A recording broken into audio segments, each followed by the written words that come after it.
அனைவரையும் வரவேற்றுக் கொள்வதோடு தரம் 7 விஞ்ஞான பாடத்திலே ஒளி எனும் பாட அலகில் ஏற்கனவே நிழல்கள் என்னும் பகுதியை நாங்கள் தெளிவாக பார்த்து முடித்தோம். நிழல்களின் வகைகள், நிழல் எவ்வாறு தோன்றுகிறது, நிழலினால் உருவாக்கப்படுகின்ற ஆக்கங்கள், அதே போன்று நிழலின் மூலமாக தோன்றுகின்ற கிரகணங்கள் எவ்வாறு தோன்றுகிறது, கிரகணங்களின் வகைகள், இது தொடர்பாக நாங்கள் தெளிவாக பார்த்திருந்தோம். இன்றைய பாடப்பரப்பிலே நாங்கள் ஒளித்தெரிப்பு தொடர்பாக கற்க இருக்கின்றோம். ஒளித்தெரிப்பு என்பது மேற்பரப்பொன்றில் படுகின்ற ஒளிக்கதிர் அதே ஊடகத்தினுள் வேறொரு பாதையில் திரும்பி செல்லுதல் ஒளித்தெரிப்பு என்று சொல்லுவோம். இங்க ஒளித்தெரிப்பு காட்டுவதற்கு இந்த படம் ஒரு தெளிவான ஒரு விளக்கத்தை தரும். தளவாடியில் செலுத்தப்பட்ட மின்சூழின் ஒளிக்கதிர் தெறிப்படைந்து இன்னொருவருக்கு படுவதை காண முடியும். இங்கே ஒளி அது செல்லும் பாதையில் இருந்து அதே ஊடகத்தில் வேறொரு பாதையில் செல்கிறது. இந்த ஒளித்தெரிப்பு 2 வகையாக பிரிக்கப்படும். ஒன்று ஒழுங்கான தெறிப்பு, இரண்டாவது ஒழுங்கற்ற தெறிப்பு. இந்த ஒழுங்கான தெறிப்பு, ஒழுங்கற்ற தெறிப்பு என்று பிரிப்பதற்கு பிரதானமான காரணம் படுகின்ற மேற்பரப்பின் தன்மை. அதாவது சமாந்தரமான ஒளிக்கற்றைகள் ஒப்பமான மேற்பரப்பில் படுகின்ற போது அவை சமாந்தரமாகவே தெறிப்படையும். ஆனால் கரடான மேற்பரப்பில் படுகின்ற போது அவை சமாந்தரமாக தெறிப்படையாது, பரவலாக தெறிப்படையும். இவ்வாறு சமாந்தரமான ஒளிக்கற்றைகள் ஒப்பமான மேற்பரப்பில் பட்டு சமாந்தரமாகவே தெறிப்படைவது ஒழுங்கான தெறிப்பு என அழைக்கப்படுகிறது. சமாந்தரமான ஒளிக்கற்றைகள் கரடான மேற்பரப்பில் பட்டு பரவலாக தெறிப்படைவது ஒழுங்கற்ற தெறிப்பு என அழைக்கப்படுகிறது. எனவே ஒளித்தெரிப்பு இவ்வாறு 2 வகைப்படுகிறது. ஒளித்தெரிப்பை காட்டுவதற்கு நாங்கள் ஒளிக்கதிரையும் ஒளிக்கற்றையையும் பயன்படுத்துவோம். பொதுவாக ஒளிக்கதிர் என்பது தனியான கோட்டினால் காட்டப்படுவது ஒளிக்கதிர். இவ்வாறு தனியான கோட்டினால் காட்டப்படுவது ஒளிக்கதிர். இந்த ஒளிக்கதிரின் திசை அம்புக்குறி தலையால் இவ்வாறு காட்டப்படும். ஆனால் பல ஒளிக்கதிர்கள் ஒன்றாக சேரும் போது அவை ஒளிக்கற்றைகளாக மாறும். ஒளிக்கற்றைகளில் ஒளிக்கதிர்கள் சமாந்தரமாக பயணம் செய்யும் எனின் அவை சமாந்தர ஒளிக்கற்றை என்று அழைப்போம். இதே போன்று ஒரு புள்ளியிலிருந்து வெளிப்படுகின்ற ஒளிக்கற்றைகளாக இருப்பின் அவை விரிகற்றைகள், அதாவது விரிந்து செல்வதால் விரிகற்றைகள் என அழைக்கப்படுகிறது. அதே போன்று ஒளிக்கற்றைகள் ஒன்றாக ஒரு புள்ளியில் குவிகின்ற போது அவை குவிகற்றை அல்லது ஒருங்கு கற்றை என்று அழைக்கப்படுகிறது. இவ்வாறு ஒளிக்கதிர்கள் பல சேர்ந்து உருவாகின்ற ஒளிக்கற்றைகளை 3 வகையாக பிரிக்க முடியும். சமாந்தரமான ஒளிக்கற்றை, விரிகற்றை, குவிகற்றை அல்லது ஒருங்கு கற்றை. இந்த ஒளித்தெரிப்போட மிகவும் தொடர்பான ஒளியியல் கருவிகள் தான் ஆடிகள். ஆடிகள் பொதுவாக ஒரு பக்கம் தெறிப்பு பக்கமாகவும் மற்றைய பக்கம் இரசத்தினால் பூசப்பட்டு அவை ஒளியை ஊடுபுக விடாத பக்கமாகவும் மாற்றப்பட்டு பெறப்பட்டதுதான் ஆடிகள். அதாவது ஆடியின் ஒரு பகுதி இரசத்தினால் பூசப்பட்ட பகுதியாக காணப்படும். இதனால் ஆடியில் படுகின்ற ஒளிக்கதிர்கள் ஆடி மேற்பரப்பில் பட்டு தெறிப்படையும். அவை தெறிப்படைகின்ற அல்லது ஆடியின் வடிவத்துக்கு ஏற்ப 2 வகையாக பிரிக்கப்படும். ஒன்று தளவாடி, படுகின்ற மேற்பரப்பு தளமாக காணப்படும். இவ்வாறு இரண்டாவது வளைவாடிகள், அதாவது படுகின்ற மேற்பரப்பு இவ்வாறு வளைந்த மேற்பரப்பாக காணப்படும். அன்றாட வாழ்க்கையில் தளவாடிகளையும் வளைவாடிகளையும் இவ்வாறான சந்தர்ப்பங்களில் அவதானிக்க முடியும். இங்கே தளவாடி தளமான மேற்பரப்பு, இங்கே வளைவாடி வளைந்த மேற்பரப்பாக தெறிப்படைகின்ற பரப்பு காணப்படும்.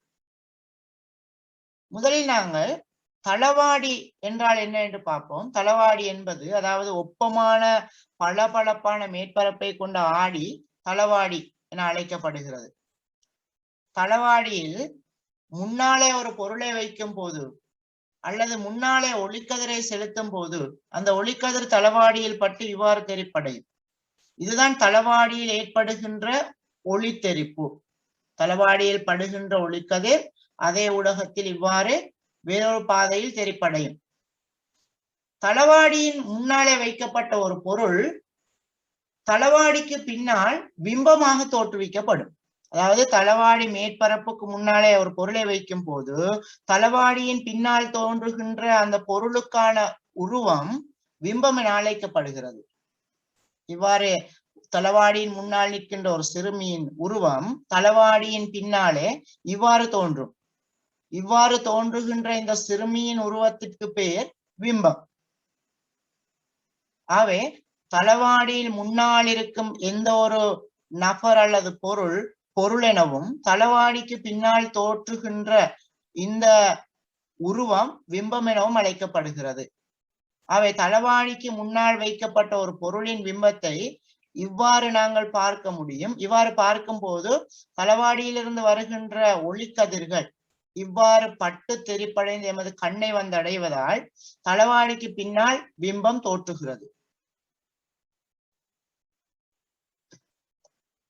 தளவாடியில்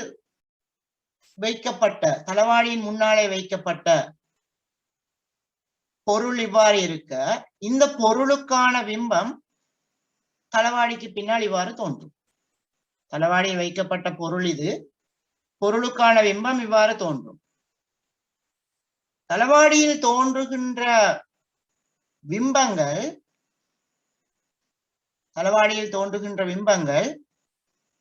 பல்வேறு இயல்புகளை கொண்டதாக காணப்படும். அதுல ஒரு இயல்புதான் தளவாடியில் தோன்றுகின்ற பிம்பம். நாங்க பொருளை தளவாடிக்கு முன்னால வைத்து அவதானிக்கும் போது தளவாடிக்கு பின்னால் அதே போன்ற பிம்பம் நிமிர்ந்த நிலையில் தோன்றும். அவை தளவாடியில் தோன்றுகின்ற பிம்பம் நிமிர்ந்த பிம்பம். அதே போன்று இந்த தளவாடியில் தோன்றுகின்ற பிம்பத்தை திரையில் பெற முடியாது. அதாவது தளவாடிக்கு முன்னால் பொருளை வைத்தால் அதனது பிம்பம் தளவாடிக்கு பின்னாலே தோன்றும். இவ்வாறு திரையில் பெற முடியாது. இந்த ஆடியின் முன்னால வைக்கப்பட்ட பொருளின் பிம்பம் இவ்வாறு திரையில் பெறப்படுகிறது. இங்கே தளவாடிக்கு முன்னால வைக்கப்பட்ட பொருளோட பிம்பம் ஒருபோதும் திரையில பெற முடியாததாக காணப்படுது. அவை தளவாடியில் தோன்றுகின்ற பிம்பம் எப்போதும் ஆடிக்கு பின்னாலே தோன்றுகிறது, திரையில பெற முடியாது. அவை இவ்வாறான பிம்பங்களை மாய பிம்பம் என அழைக்கப்படும். இவ்வாறான பிம்பங்கள் மாய பிம்பங்கள் என அழைக்கப்படுகிறது. அதே போன்று பிம்பத்தின் அளவு பொருளின் அளவை போன்று காணப்படும். அதாவது பொருளோட சைஸும் பிம்பத்தோட சைஸும் ஒரே அளவாக காணப்படுது. அதனால பிம்பம் பொருளளவான பிம்பமாக காணப்படும். அதே போன்று தளவாடிக்கு முன்னால் வைக்கப்பட்ட பொருளுக்கும் ஆடிக்கும் இடையிலான தூரம், அதை நாங்க பொருள் தூரம் என்று சொல்லுவோம். அதே போன்று தளவாடிக்கு பின்னால் தோன்றுகின்ற பிம்பத்துக்கும் ஆடிக்கும் இடையிலான தூரமும் சமனான தூரமாக காணப்படும். அதாவது தளவாடியில பொருள் தூரம் பிம்ப தூரத்துக்கு சமனானது. பொருள் தூரம் பிம்ப தூரத்துக்கு சமனானது. அதே போன்று தளவாடியில் தோன்றுகின்ற பிம்பம் வலமிடமாறி தென்படும். அதாவது தளவாடியின் முன்னால் நின்று இடது கையை உயர்த்தும் போது தளவாடியில் தோன்றுகின்ற பக்கம் வலது பக்கமாக எமக்கு தோற்றமளிக்கும். ஆங்கில எழுத்துக்களை தளவாடியில் வைத்து அவதானிக்கும் போது இவ்வாறு தோன்றுகிறது.